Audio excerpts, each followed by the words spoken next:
Did you see Logan Paul's tweet regarding CryptoZoo and paying people back? No, but I want to right now. Today, I'm incredibly happy to announce that I am delivering on my promise to buy back base egg and base animal CryptoZoo NFTs for their original purchase price.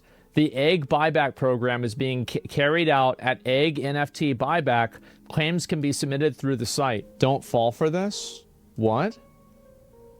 Caught again. What happens when you take Logan up on the buyback? You're effectively removing yourself as a punitive class member from the pending CryptoZoo class action lawsuit, as well as any related personnel affiliates.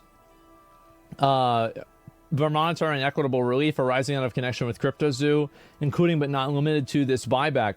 Your purchase of any Zoo tokens or your purchase of any CryptoZoo NFT.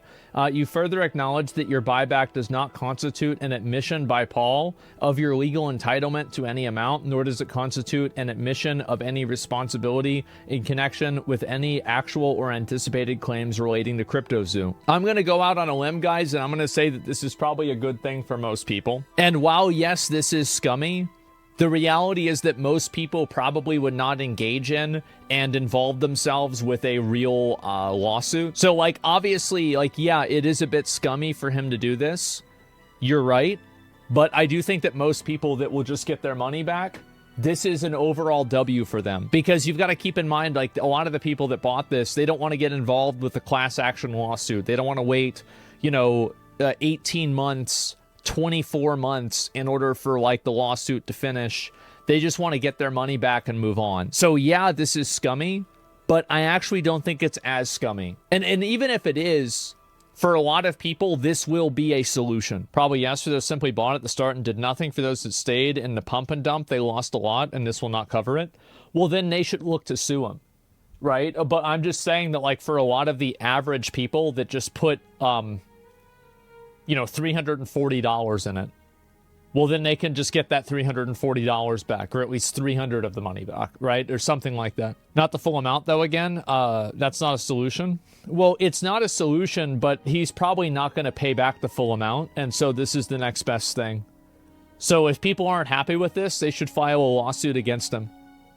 But am I wrong for saying that I think that a lot of people, this will be enough for them, and they don't want to deal with a lawsuit or anything like that? Like, I'm being realistic here. Most people realistically don't want to go through a lawsuit and wait, years to get their money back. Maybe, right? That's assuming that they win. This is shady, but it is unironically probably the best solution for a lot of people. Yeah, it's the best they can get with a little hassle. Yeah, it's just how it is, right? Shout out to all the commentary channels holding him accountable, or else this wouldn't have happened. I don't think that's really true, to be honest with you. I think that the reason why this happened is because of a legal reason. He legally had to do this. And also, like, you think about it with Logan Paul. Logan Paul recently, obviously Prime is doing extremely well. Like, I went to a gas station today. Prime was at the gas station. Logan Paul has made more money through Prime, I bet, than anything else, and also everything else in his life combined. Definitely. And so because of that, he has a lot to lose. So it's one thing you can sue somebody, but if they don't have any money, then they have nothing to lose if they get sued. But Prime's an energy drink that he did.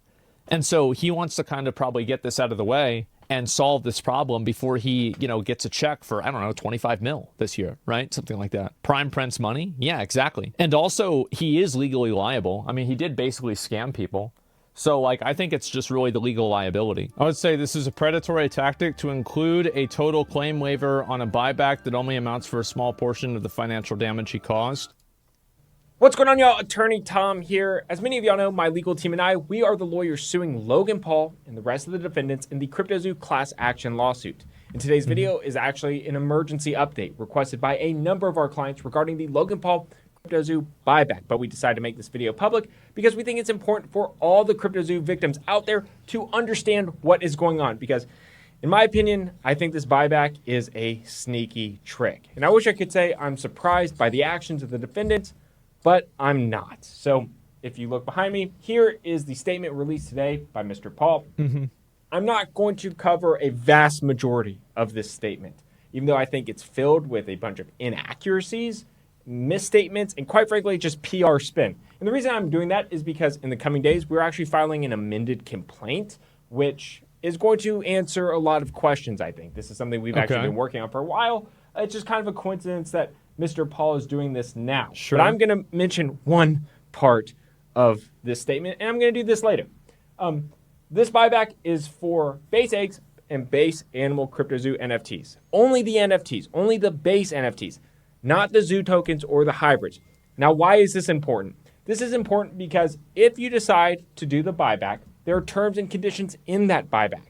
And I'm going to read you these terms and conditions. It says, by accepting these terms, you acknowledge and agree that you are waiving any actual or anticipated claims against Paul, as well as against any related personal affiliates, agents, partners, employees, service providers, or representatives for monetary or equitable relief arising out of or in connection with CryptoZoo, including but not limited to this buyback, your purchase of any zoo tokens, or purchase of any CryptoZoo NFTs. So he's saying this is only a buyback for the NFTs at their mint price, at a lower price of Ethereum today than it was when you bought it, but you're also waiving your rights to pursue zoo token. Yeah. And that is pretty ironic because in the one section of the statement that I'm going to talk... No, I think he's right about everything that he's saying.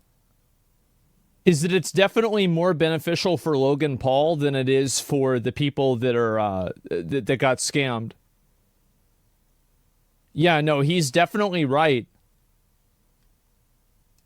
Talk about, he basically victim blames. He says, yeah, this buyback is not intended to compensate those who gambled on the crypto market and lost, referring to the Zoo token. It's important to remember that Zoo token was created to support the CryptoZoo game and its players and was not intended as an investment vehicle. Mind you, Zoo token, the founders assigned themselves billions of these Zoo tokens. They attempted to pay service providers, developers in Zoo tokens, allegedly.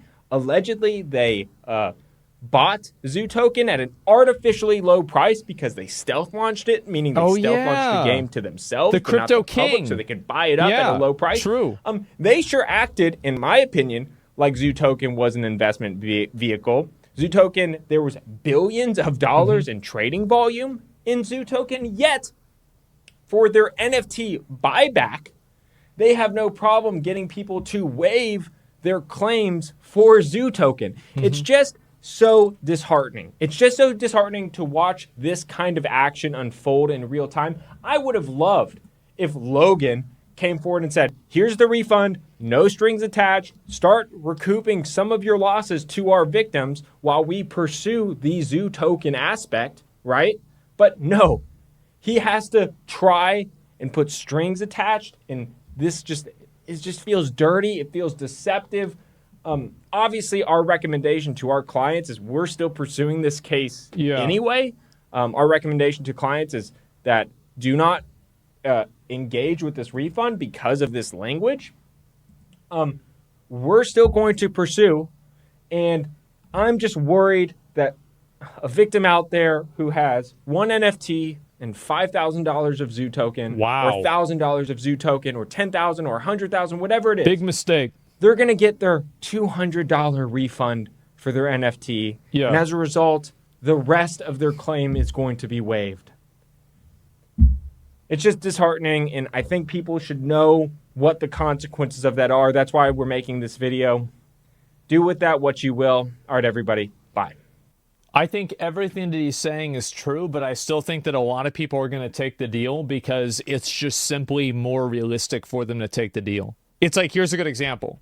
Do you want $200 for sure, or do you want a chance at $5,000 2 years from now that might take a lot of work or effort, or it might just not happen? Like, he's providing an analysis as a lawyer, and I think that he's totally right.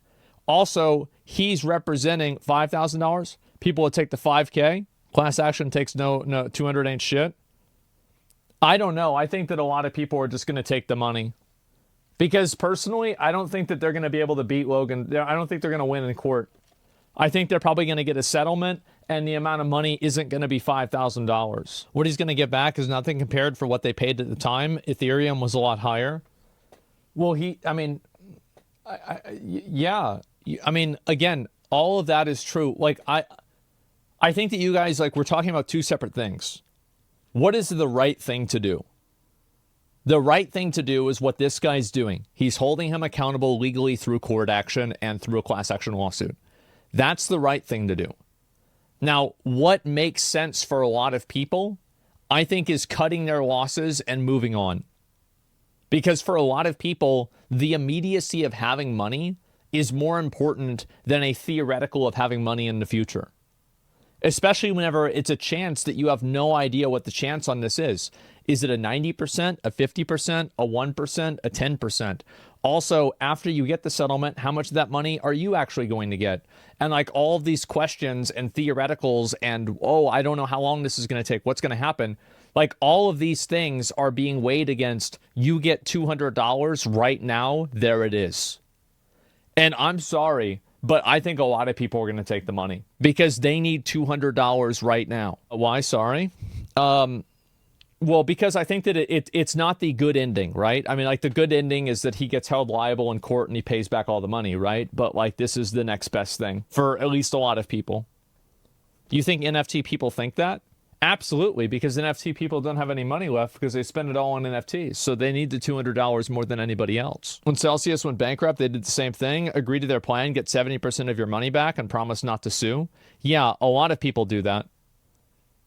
They can afford to wait for maybe $5,000 in the future. Yeah, exactly. Because for a lot of people, like what's the percentage of people that live paycheck to paycheck in the US? It's like 41% or something like that. It's such a tremendous amount that having the money and the immediacy of the money is much more important than like having a theoretical amount of money in the future. I'd rather risk losing everything for a chance at 5K. Well, also, like, again, keep in mind, these are the numbers that he provided. I don't know if these numbers are correct.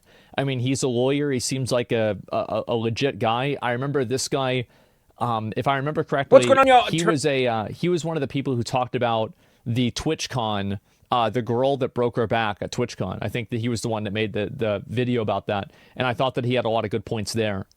So it's not that I think that he's like being dishonest, but I don't know if that's like a usual circumstance or what. So yeah, you have $5,000 to live on a shitcoin. You don't live paycheck to paycheck.